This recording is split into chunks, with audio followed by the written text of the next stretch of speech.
તો જૂનાગઢમાં ગિરનાર પર્વતનો અદ્ભુત નજારો જોવા મળી રહ્યો છે। ગિરનાર પર્વતને વાદળોએ આલિંગન કર્યું છે, ત્યારે વાદળથી ઢંકાઈ ગયો છે ગિરનાર પર્વત। જી હા, આ દ્રશ્યો જે ટીવી સ્ક્રીન પર આપ જોઈ રહ્યા છો, ગિરનાર પર્વતના આ દ્રશ્યો છે, જેમાં વાદળો જાણે પર્વતને આલિંગન કરતા હોય તે પ્રકારના આ દ્રશ્યો અહીંયા સર્જાયા છે। પ્રકૃતિ સોળે કળાએ ખીલી ઉઠી છે।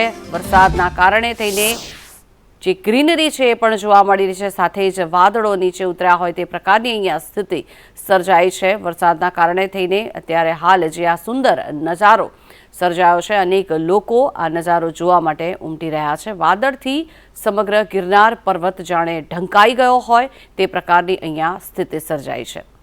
છેલ્લા ઘણા દિવસોથી ધોધમાર જે વરસાદ વરસી રહ્યો છે એની સાથે સાથે પ્રકૃતિમાં પણ અહીંયા સુંદર નજારો જોવા મળી રહ્યો છે।